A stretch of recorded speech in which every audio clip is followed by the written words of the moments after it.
plaisir d'échanger avec vous. Et ne le dites pas, mais la France est quand même belle. Bonjour Rodrigo Menkens, bienvenue sur Cyclisme Actus.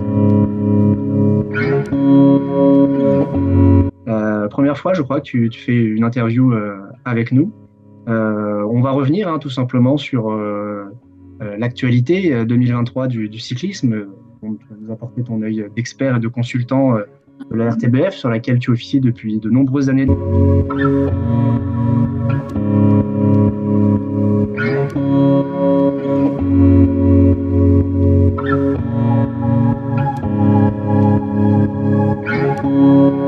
Toi, qu'est-ce que tu as retenu de 2023? Quels sont tes moments marquants en tant que commentateur de la RTBF?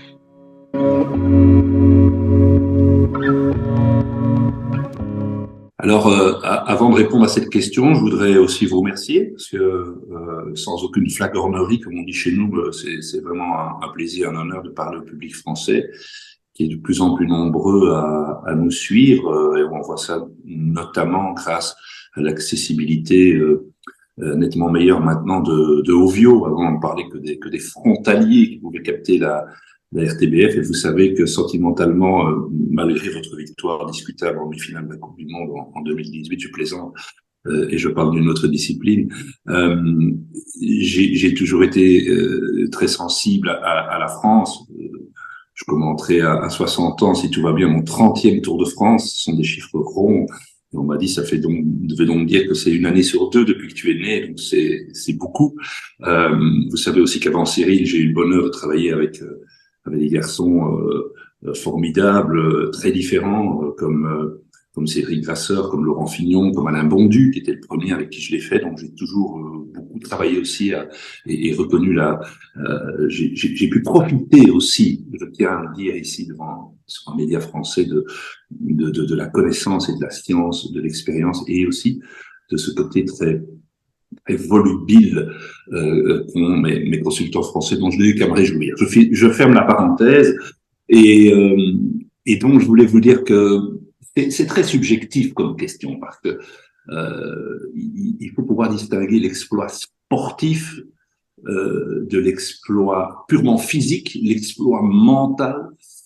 Et alors, ce qui est quand même peut-être l'essentiel dans notre métier, c'est le côté émotionnel, psycho-émotionnel. Et c'est vrai que moi, je suis un peu plus attiré par ça, parce qu'on doit faire vivre un sport qu'on peut, ces dernières années, faire vivre un peu mieux, paradoxalement, alors qu'on nous demande de commenter de plus en plus, pratiquement toutes les étapes du Tour sont intégrales, des grandes épreuves comme le Tour des Flandres et Paris-Roubaix sont également maintenant diffusées en intégralité. Donc, mais le scénario, la dramaturgie des courses, les acteurs qui cassent les codes, et vous le savez aussi bien que moi, font que sur le plan émotionnel, on est dans une sorte de paradoxe qui fait que normalement, vu le nombre d'heures de reportages en direct qu'on a, ça devrait être plus difficile de tenir en haleine le téléspectateur d'un point de vue émotionnel. Mais d'un autre côté, avec les coureurs qu'on a actuellement, c'est peut-être plus facile aussi. Donc ça équilibre. Moi, je voudrais quand même retenir peut-être plus quatre images sur la saison. Et si j'essaie de les mettre de manière chronologique, je dirais d'abord c'est Pogačar sur le vieux Quarmont. Alors là, sur le Tour des Flandres, j'avais déjà vu beaucoup de choses du début de ma carrière, au début de la fin des années 80, au début des années 90, donc à Cancella, en passant par Musset ou Bonen. Mais là, ce que Pogačar a fait là, sur le vieux Quarmont, je n'avais jamais vu ça. Il en a bluffé plus Il d'un. était tout simplement au-dessus du lot, une puissance, j'ai l'impression qu'il volait littéralement sur les pavés. Et ça, c'est ma première grosse image, très très grosse image. La deuxième, elle vient une semaine plus tard. C'est Mathieu Van Der Poel sur Paris-Roubaix. Et l'image, ça aurait pu être la crevaison de Van Aert. Personne ne saura si les choses auraient été différentes ou pas. Moi, on aurait rêvé d'un sprint à deux sur le vélodrome, c'est vrai.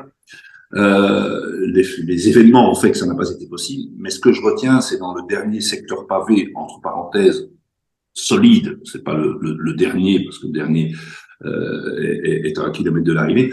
Mais c'est lorsque Mathieu évite ce plot dans le virage. Je pense que 3 coureurs sur 4 seraient tombés. Il a compris à ce moment-là qu'il va gagner. Et il peut y avoir une forme de déconcentration. Et la façon, dans la dernière seconde, il récupère sa machine. Ça confirme ce qu'on savait, ce qu'on va encore voir plus tard au championnat du monde, c'est que c'est tout simplement le meilleur pilote du monde. Et que ce gars fait ce qu'il veut avec un vélo, il la joue au millimètre près. Parfois ça tombe, comme en VTT. Parfois ça tombe aussi, comme au championnat du monde, sans conséquence. Ici, ça n'est pas tombé. Mais j'ai trouvé cette image fantastique parce que c'est pas à vous que je dois dire que Paris-Roubaix est sans doute la course qui demande le plus de lucidité, d'attention. On est à la fin et logiquement à ce moment-là, alors qu'on sait que Mathieu, ses problèmes, c'est pas le talent, c'est parfois la concentration. Là, ce qu'il a fait, la façon de récupérer le vélo, c'était magique. Ma troisième image, euh, elle est un peu chauvine, mais je trouve quand même que c'est la victoire de Remco Evenepoel, la deuxième sur Liège-Bastogne-Liège. Je cite Liège-Bastogne-Liège parce que c'est la grande classique, c'est le monument en Belgique francophone que la RTBF réalise. On a nos gros moyens, on est là. Évidemment, de la même manière qu'on aurait voulu que Van Aert ne crève pas dans le carrefour de l'Arve, on aurait voulu que Pogacar ne tombe pas sur les routes wallonnes, absolument dans un état lamentable. Mais ça, c'est un autre débat, mais on n'était pas très fiers. On aurait voulu avoir le duel, évidemment, qu'on n'a toujours pas eu à ce jour, un vrai duel entre Evenepoel et Pogacar. Mais enfin, compte tenu de ce qui s'était passé 12 mois plus tôt, la façon dont il a géré, notamment le nouveau parcours, voilà, c'était très très très impressionnant. Également, la ferveur avec le public belge, qu'il faut pas l'oublier, pendant des années a dû attendre, à part un petit coup improbable de Dirk de Wolf au début des années 90 et le coup sans lendemain de Frank Van den Broek et un Philippe Gilbert dans une année de grâce 2011, c'est tout ce qu'on a eu à se mettre sous la dent depuis Joseph Bruyère en 1978. Hein, donc il faut quand même bien que vous vous rendiez compte que ce public belge au bord de la route dans Liège-Bastogne-Liège pour encourager un dessin, c'est quelque chose qui est devenu plus que rarissime. Et alors, le dernier élément, en Belgique, on manque de bons coureurs wallons, francophones. La Wallonie est à la traîne par rapport, il faut bien le dire, à la Flandre, au Limbourg, à la province d'Anvers, à tout ce qui est d'expression néerlandophone, et ça n'est pas neuf. Il y a beaucoup d'explications. Mon propos n'est pas ici de faire une analyse sociologique, mais si je vais être très court, il faut bien avoir l'humilité de reconnaître que si en Belgique francophone, le cyclisme est une passion, au nord de la Belgique, c'est une religion. Et je pense que toute la nuance, elle est là. Donc, le fait de voir arriver un garçon comme Arnaud Delis était très intéressant. J'ai beaucoup apprécié la façon dont, plus haut niveau, il a joué. Il était peut-être le plus fort sur le circuit de Nice-Batte en début de saison. Mais moi, alors, c'est ce sprint au Canada.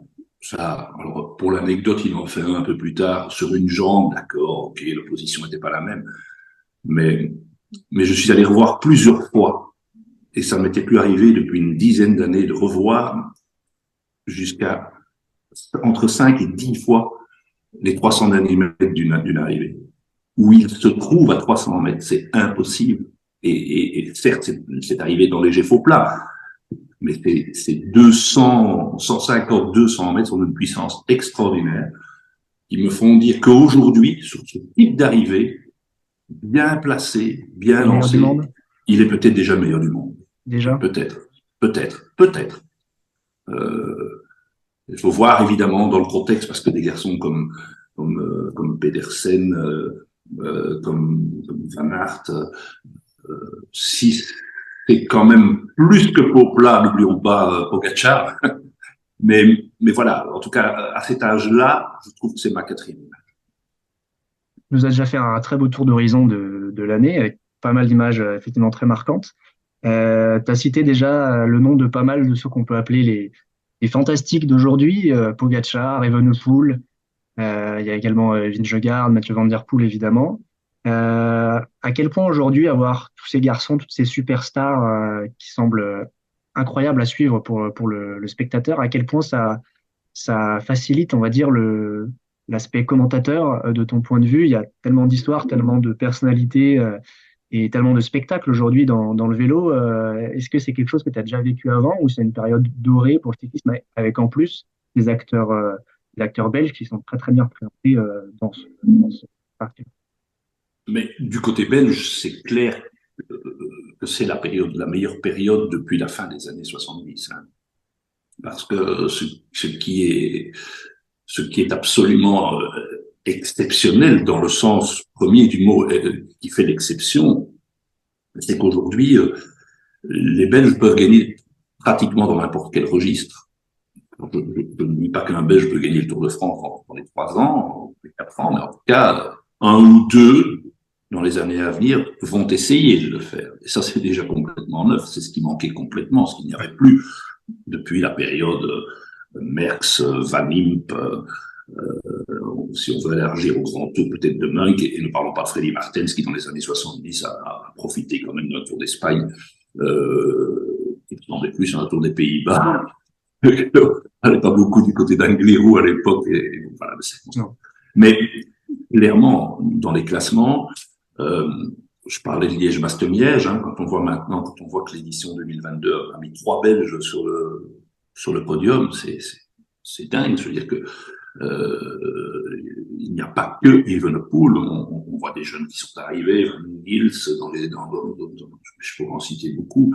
On a vu ce qu'a fait sur le Tour d'Espagne Pierre Lebeaux, qui en termes de qualité grimpeur est quand même un gars qui a 20 ans, démontre qu'il peut encore que s'améliorer dans les années à venir sur les longs cols. Je dirais, quand je parle de long col, c'est au-delà de 15 km, dans les arrivées au-dessus de 2000 mètres d'altitude, que lorsqu'il n'y aura plus qu'entre 5 et 10 coureurs, mais qu'il devrait pouvoir être parmi ces coureurs-là. Ça, c'est quelque chose de tout à fait neuf. Moi, pendant 25 ans, lorsqu'il y avait un groupe de 30 coureurs dans la haute montagne, pour qu'il y ait un Belge, il fallait qu'il soit parti dans l'échappée matinale. C'était impensable. Moi, vous savez, au début des années 90,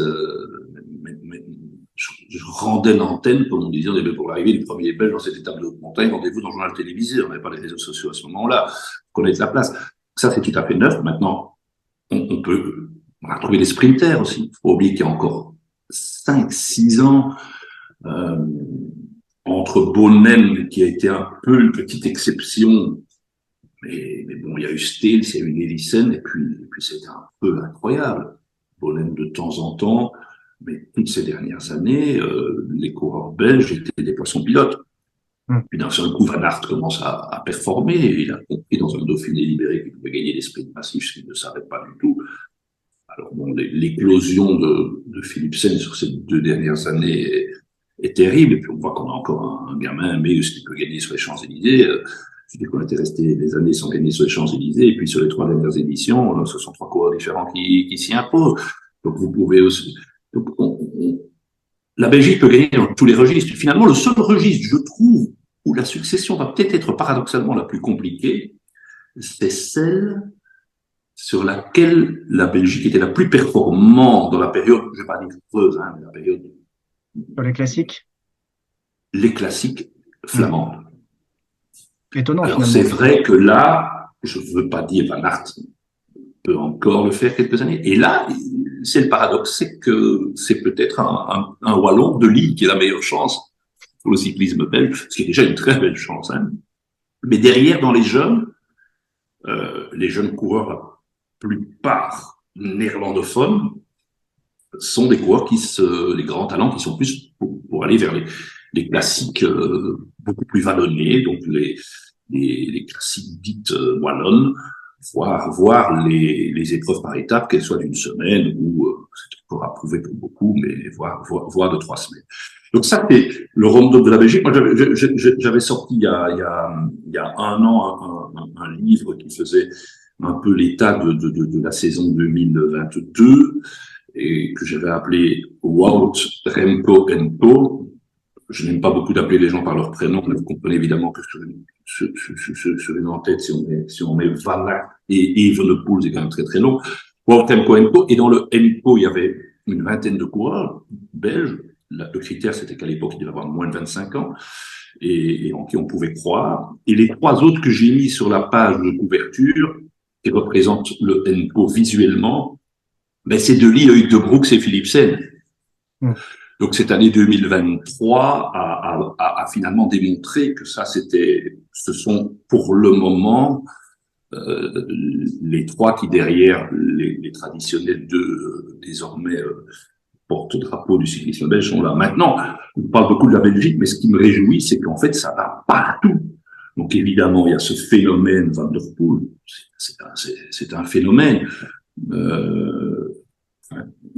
Il y a Pitcock qui peut tout faire aussi. Et j'ai toujours peur de commencer à citer des noms, parce que bon, Bertschard est quand même un gars, regardez la saison qu'il a faite, faut même plus en parler, il est hors catégorie. Je vois que certains journalistes ont réussi, la majorité des journalistes qui ont été consultés ont réussi à ne mettre ni Pogacar, ni Van der Poel coureur cycliste de l'année. Alors moi, j'ai l'impression qu'il y a des gens qui ne regardent pas le même sport que nous. Alors, bravo à Vingegaard, qui a gagné le Tour de France sans la moindre discussion, au-dessus du lot, qui a décidé aussi qu'il a gagné le Tour d'Espagne. Donc, il faut quand même dire que c'est vrai que dans l'absolu, Vingegaard ne l'a pas fait, mais aurait pu gagner de grands tours cette année. Mais sincèrement, quand vous avez d'une part un gars comme Van der Poel, qui gagne, qui est champion du monde de cyclocross, champion du monde sur route, qui gagne 2 monuments et qui gagne encore la Flèche Wallonne et l'Amstel Gold Race. Une saison comme ça, enfin, c'est dingue. Alors, moi, si on ne met pas Van der Poel pour mettre Pogacar, je peux encore comprendre. Parce que Pogacar remporte aussi 2 monuments. Quel monument? Il gagne pratiquement tout. Il y a sa chute qui change. Alors moi, quand on me dit, oui, mais Vingegaard a gagné parce qu'on l'a mis beaucoup, il était toujours en 2. Mais donc, ça veut dire que c'est un argument qui ne tient pas du tout la route. Parce que si on met Vingegaard en 2, ça veut dire que tous ceux qui ont voté ont mis soit Pogacar, soit Van der Poel en 3. Comment vous pouvez mettre Pogacar ou Van der Poel en 3 avec la saison qu'ils ont fait? Le vélo d'or, c'était pas logique. Ben, alors, moi, j'ai beaucoup de respect. Chacun a sa vision des choses. Puisque ces votes sont publics, j'ai quand même vu que j'ai des collègues qui ne les ont même pas mis dans le top 3. Ouais. Enfin, je comprends pas. Franchement, je comprends pas. On a 2 coureurs hors catégorie sur la saison. C'est Pogacar et c'est Van der Poel. Vous le mettez dans l'ordre que vous voulez, selon les critères. Pour moi, l'homme de la saison, c'est Van der Poel. Mais chacun a le droit c'est vrai que bon, il n'a pas fait le tour à bloc, loin de là, etc. On peut discuter. Vingegaard vient pour moi en 3e position. Et puis alors, on a toute une série de coureurs, dont Remco Evenepoel, qui viennent après. Mais bon, après, vous savez, ce genre de référendum, je trouve que le Tour de France prend beaucoup trop d'importance. Beaucoup trop d'importance là-dedans. À un moment donné, si Vingegaard avait gagné le Tour de Lombardie, peut-être qu'à ce moment. Enfin bon, voilà. Je ne veux pas rentrer dans cette polémique-là, mais ce que je veux dire, c'est que notre chance est d'avoir vraiment un peloton international et il y a d'autres coureurs dont on parle moins et j'ai peur d'en oublier et j'en oublierai. Mais j'ai vu un Skjelmose, par exemple, chez les Danois, qui a quand même un potentiel, qui est venu sur le terrain des classiques, à son jeune âge, sur les grands tours, qui s'est plié en 4 par moment pour Mats Pedersen aussi. Côté français, je suis très séduit par ce tandem Grégoire-Martinez. Vous allez vous amuser avec ces 2 gamins-là, hein. On espère bien. Attention, hein. Moi, si j'avais dû faire mon bouquin Wout Remco Co en mode français, j'aurais mis sans doute sur ma couverture Grégoire et Martinez. Martinez a montré. Il faudra voir sur 3 semaines s'il peut tenir, on est bien d'accord. Ce qu'il a montré sur le début du Tour d'Espagne, Ouais. à son âge, c'est magnifique. Ça veut dire que ce garçon, s'il est bien géré, peut aussi grimper avec les meilleurs. Dans un bon jour, il n'est pas du tout inférieur à qui avec De Bruyne. Après, il faudra voir sur les chronos, etc. Je sais que Grégoire n'est pas un pur sprinter, et il n'est pas un pur grimpeur, mais quel potentiel il a. Moi, je voudrais bien le voir sur les classiques dans les années à venir, hein, et que ce soit sur les classiques du Nord ou les classiques les plus vallonnais. Vous avez là deux gars. Donc, ça vient un peu de partout et dans différents pays. Il y a du talent, il y a de l'audace, c'est ça. C'est prendre le risque d'être battu, mais y aller. Et moi, j'aime beaucoup ce genre de coureur-là. Et moi, je trouve franchement qu'en France, vous allez bien vous amuser aussi avec ces deux-là. Ils vont peut-être maintenant un vrai sprinter, mais bon, regardez où était la Belgique dans 5 ans, où elle est maintenant. Parfois, il suffit d'un déclic. Et on a parlé un peu donc des satisfactions des hommes qui ont marqué l'année. Est-ce que du côté belge, du côté français ou international, tu as des coureurs qui t'ont déçu, qui ont été en retrait par rapport à ce que tu pouvais atteindre cette année-là? Je pense comme ça, par exemple, dans l'eau à Binyam Girmay, qui a Tout été à un peu fait. absent, par exemple, cette année. Ce genre d'exemple-là. Est-ce que tu en as, toi, de ton côté? Oui, c'est exactement à lui que je pense en premier lieu, hein. Après la saison 2022 qu'il avait effectuée, on attendait beaucoup. Est-ce qu'on attendait trop de lui? Alors, c'est clairement une déception parce qu'à aucun moment il n'a pu véritablement rivaliser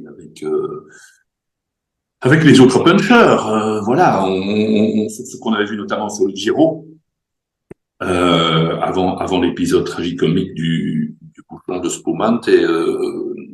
C'est vrai que on voulait le voir quoi sur le tour, dans l'étape que Pedersen gagne devant Philipsen et Van Aert. On voulait le voir enfin, dans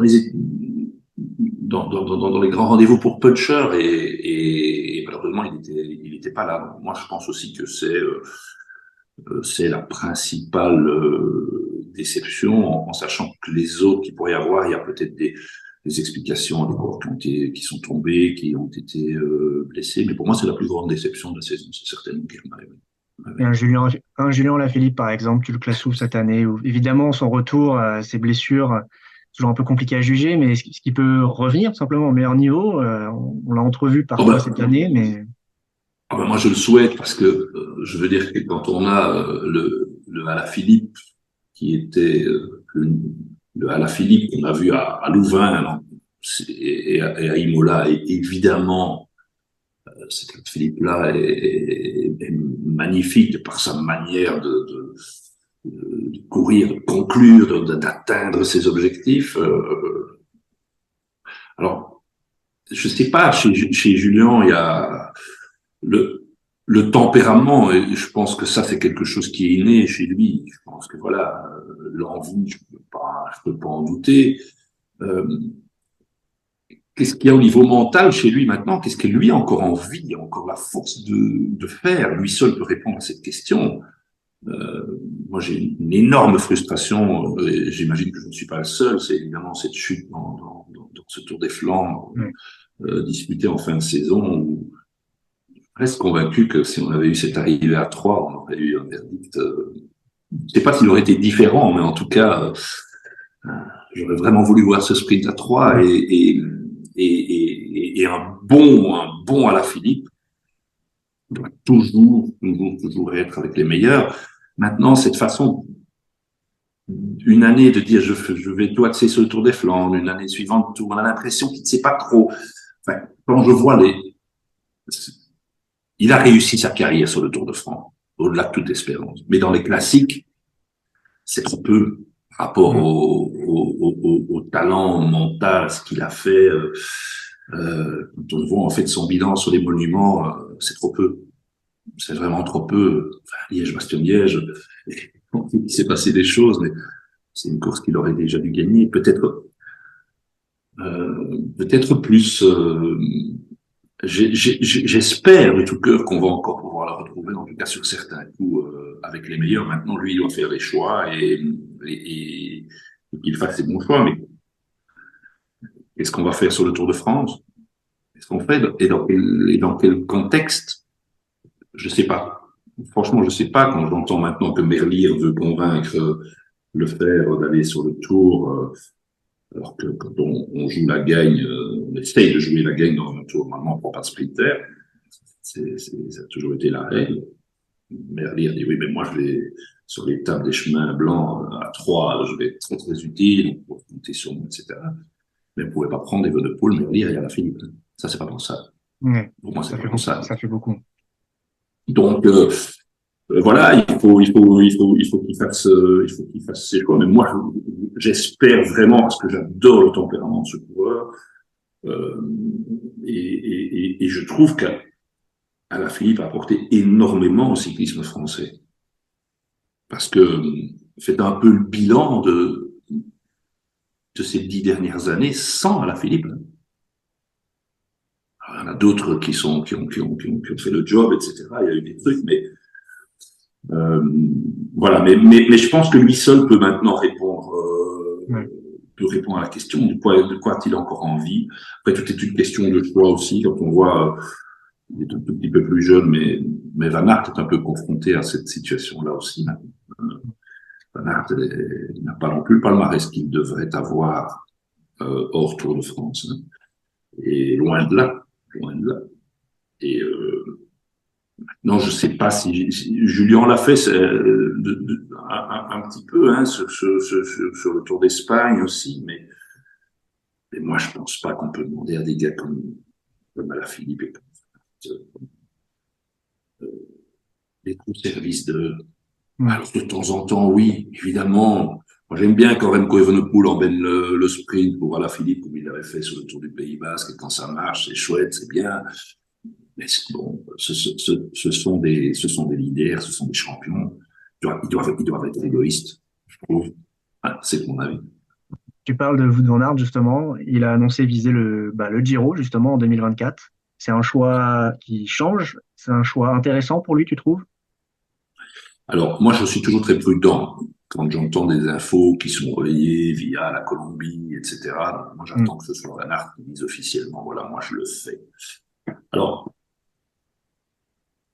Van Aert, il doit y avoir beaucoup de frustration chez lui parce que, vous savez, quand on se met, il a trois objectifs. Il y a trois courses qu'il veut gagner et qu'il n'arrive pas à gagner. C'est le Tour des Flandres, c'est Paris-Roubaix et c'est le championnat du monde en ligne. Et ce sont toutes des épreuves où il s'est classé deuxième. Il est passé tout près. Il fait des choix qui ne sont pas faciles.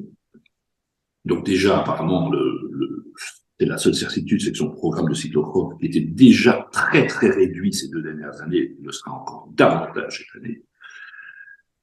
S'il fait le Giro, moi je comprends. Je comprends tout à fait le choix.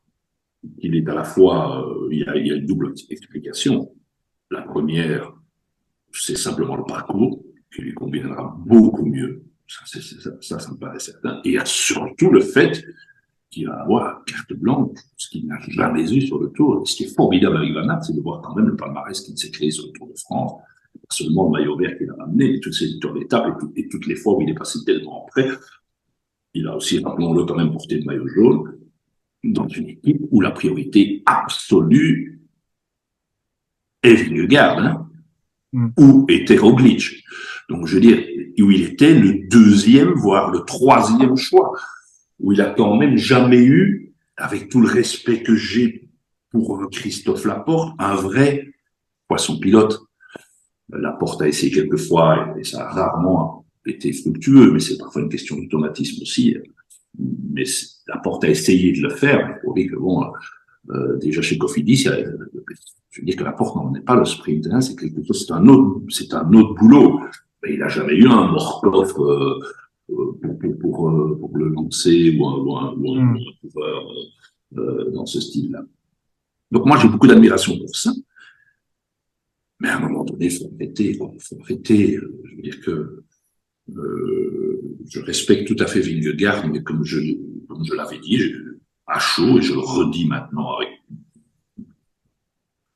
beaucoup plus de recul, mais de la même manière et de la même fermeté. Moi je constate, je ne dis pas, moi je constate donc ce que Vingegaard a pu faire pendant 3 semaines pour Bush sur le Tour d'Espagne, il n'a pas pu le faire pendant 300 mètres sur une des étapes Ouais, du Tour de Tour de France. France.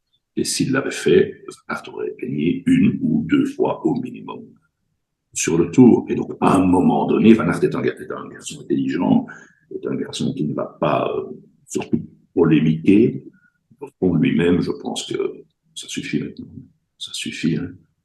Alors, c'est vrai, et beaucoup de spécialistes du cyclisme répondent à cela, que Vingegaard lui a offert le contre-la-montre de Rocamadour, à la fin du Tour 2022. Vingegaard s'est relevé. Oui, je reste aussi convaincu que Vingegaard aurait pu gagner ce jour-là. Que là, il y a sans doute eu un retour d'ascenseur, mais on est dans un chrono, on est à la fin du tour, on sait que le tour est gagné, ça n'est pas du tout le même état d'esprit que de faire. Là, c'est ne pas faire un effort pour faire gagner un équipier. Moi, ce que j'aurais voulu, c'est qu'à un moment donné, il fasse un petit effort pour un équipier qui lui a tellement donné. C'est bien que Roglic, qu'est-ce que Roglic a rendu à Van Aert? Souvenez-vous quand même de ce Paris-Nice, où sans Van Aert, Roglic, jamais.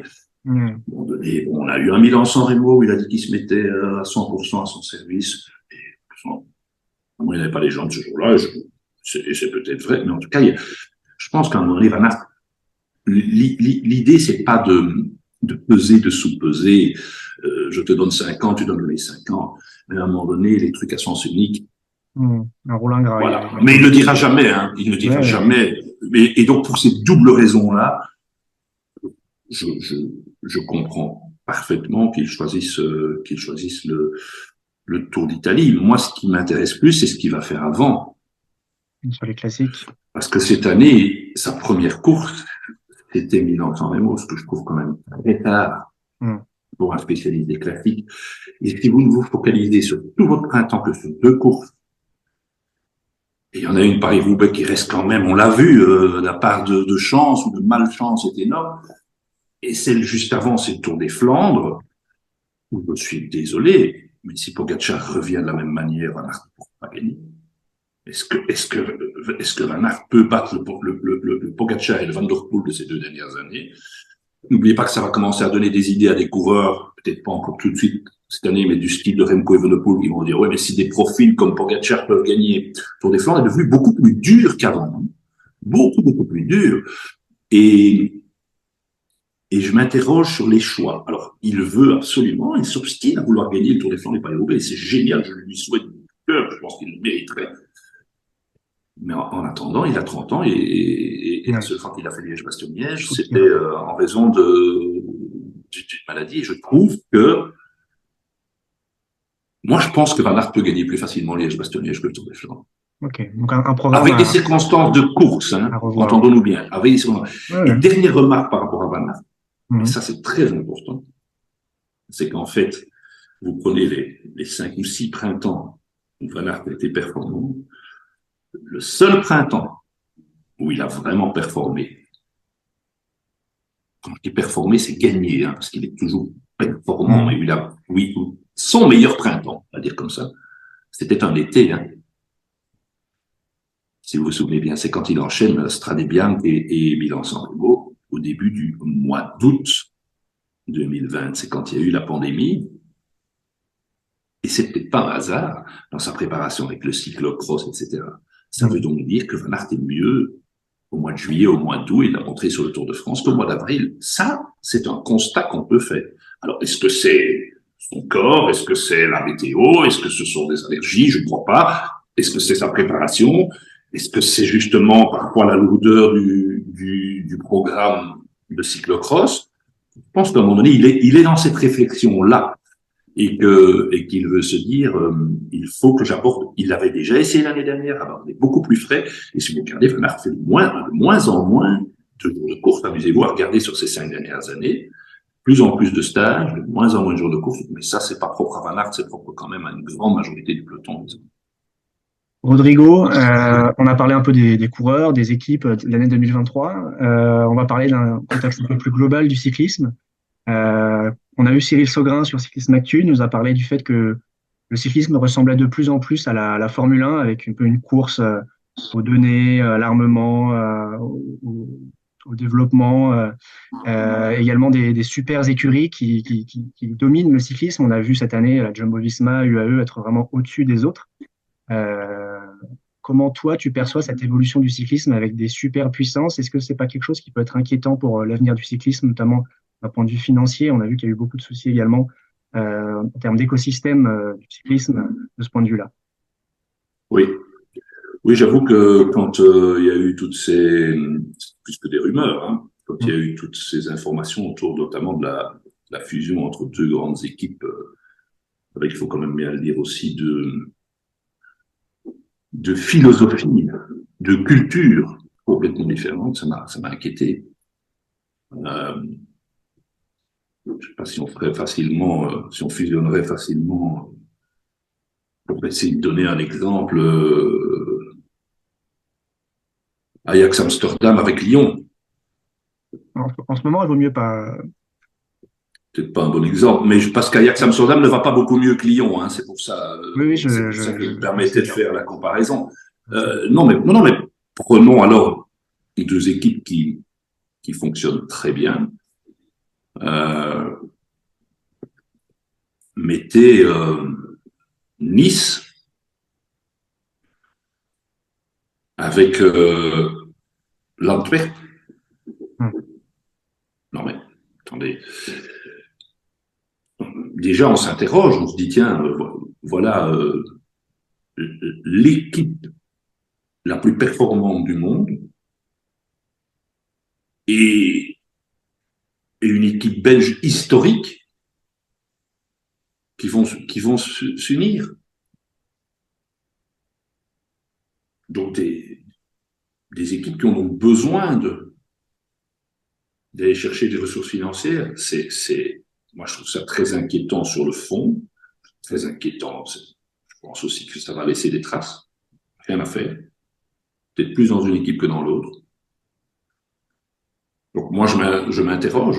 Et après, de manière générale, je dis que de toute façon, le problème du cyclisme, vous le connaissez comme moi. Hein, quand on gagne un peu, on aime bien. Quand on gagne trop, on n'aime plus et on s'interroge, on se demande pourquoi.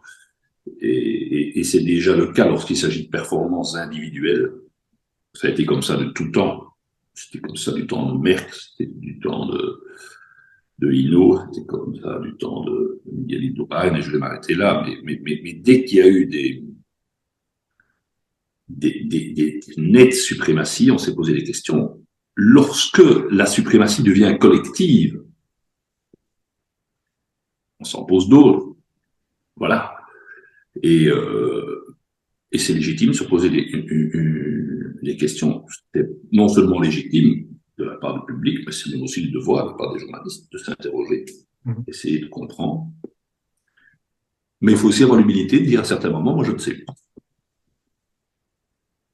Alors, c'est pas parce qu'on est depuis des années dans le milieu, pas oublier non plus que nous, aujourd'hui, le journalisme d'investigation, ça n'existe plus.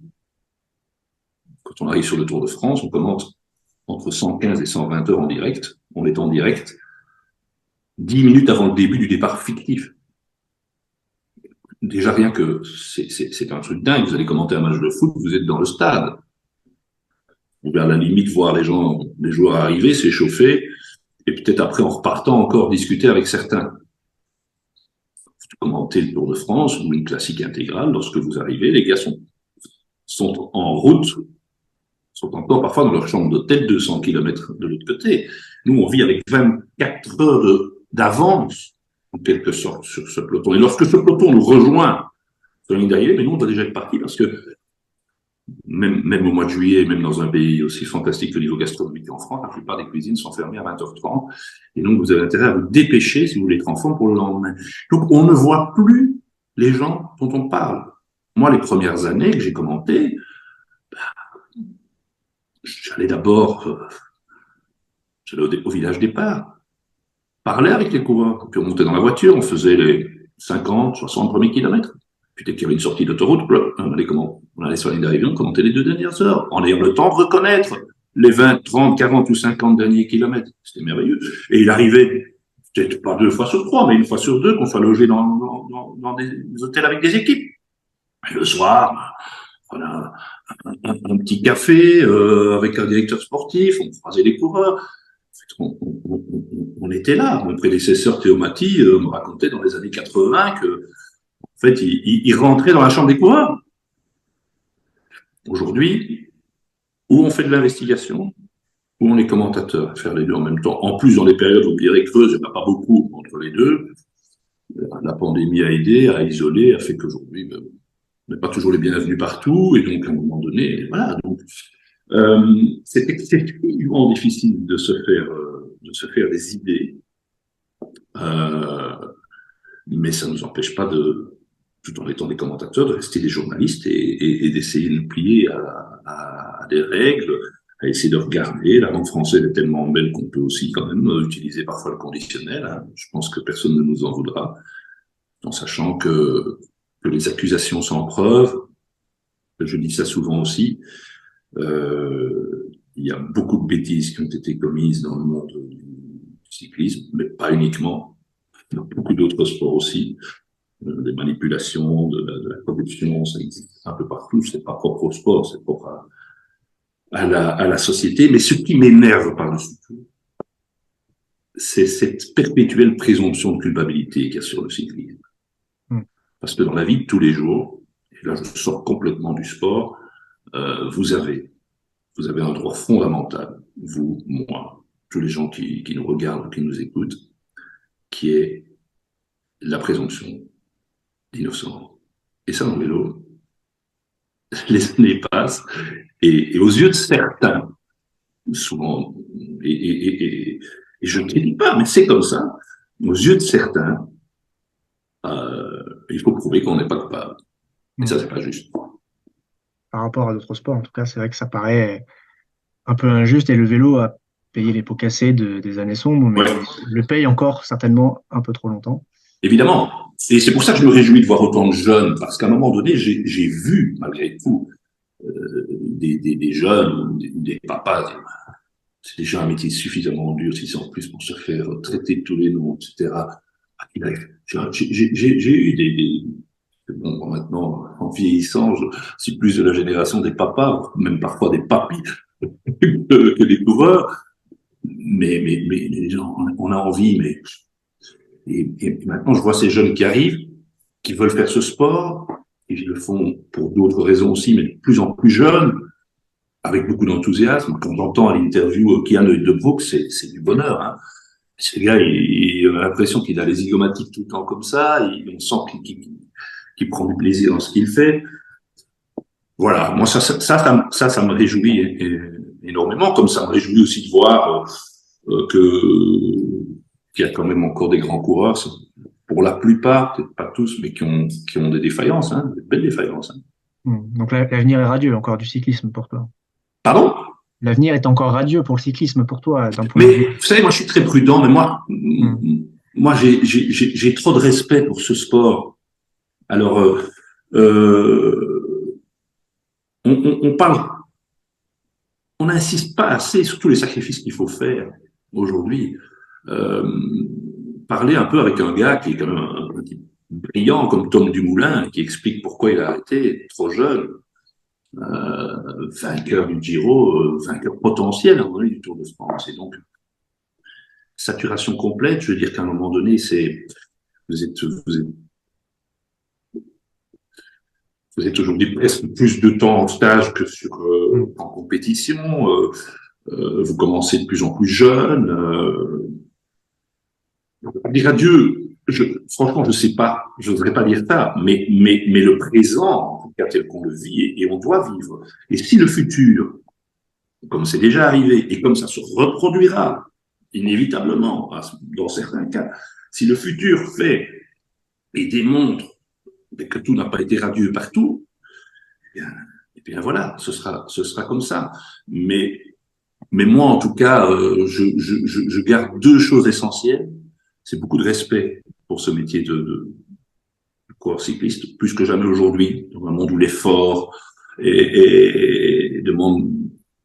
Il y a moyen de faire d'autres choses beaucoup moins exigeantes que du cyclisme, beaucoup moins dangereuses aussi, hein.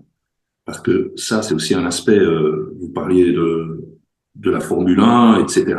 Mais aujourd'hui, ce sport est devenu, j'ai rencontré de légendes du sport belge dans les années 70, Eddy Merckx, et ils sont très amis, et Jackie X, que vous connaissez bien en France, pour tous les exploits qu'il a fait, notamment, pas seulement comme pilote de Formule 1, mais sur les 24 heures du Mans. Et X me disait, moi, je suis d'une génération où pratiquement tous mes collègues sont morts. Je suis un survivant. Mais à l'époque, la Formule 1, c'était presque un cimetière ouvert. Aujourd'hui, le cyclisme est devenu plus dangereux que la Formule 1. Et quand vous voyez tout, et on parle pas du danger éventuel de tout ce qu'on pourrait faire comme chose pas très belle. Non, le danger pur de la route, à force de faire en sorte, n'oubliez pas que l'espace de jeu du coureur n'est plus un espace de jeu, et l'exemple le plus net à son paroxysme, c'est aux Pays-Bas, n'est plus du tout l'espace de jeu deux roues. Ce sont des espaces de jeu de 4 roues. Faut-il même expliquer que Casartelli est mort pour être tombé malheureusement sur un plot déjà à l'époque qui était fait pour empêcher les voitures de tomber. Donc aujourd'hui, tous les pièges qu'il y a, que ce soit à l'entraînement ou en course, sont terribles. Donc c'est un sport très dangereux. Donc moi, respect. Et c'est surtout un sport qui aussi, moi, en tant que commentateur, parce que c'est ça le plus important, moi, c'est ma passion, c'est de commenter un événement. Et pouvoir donner du plaisir aux gens. Et le vélo en donne, parce que c'est le seul sport au monde où vous pouvez parler d'autre chose que du sport. Vous imaginez commenter un match de football. Moi, j'ai fait 8 Coupes du Monde de foot, mais en parlant de l'église à côté ou en disant que la spécialité gastronomique, c'est ceci. Le Tour de France offre 40% d'images de paysages, le patrimoine, l'histoire, la culture. Vous pouvez parler de tout. C'est passionnant, non? C'est formidable. Vous pouvez intéresser un public. Combien de personnes me disent, peut-être pas sur le circuit Nice-Blatt ou sur Bruxelles-Pure, mais sur le Tour de France, moi je regarde aussi pour les paysages, faites-nous voyager, faites-nous vivre. Et donc, il y a ce mix extraordinaire qui fait qu'être le relais d'un événement à ciel ouvert, en pleine nature, et le téléspectateur, moi je suis béni de pouvoir faire ça. Et mon rôle, c'est ça. Alors, de temps en temps aussi, c'est d'essayer de dénoncer, de poser des questions, mais quand on sait, parce que c'est très facile, hein, ceux qui sont souvent les plus violents, c'est ceux qui ne savent pas. Moi, quand je ne sais pas, j'ai appris à le dire. Je me dis, je ne sais pas. Mais je peux le dire.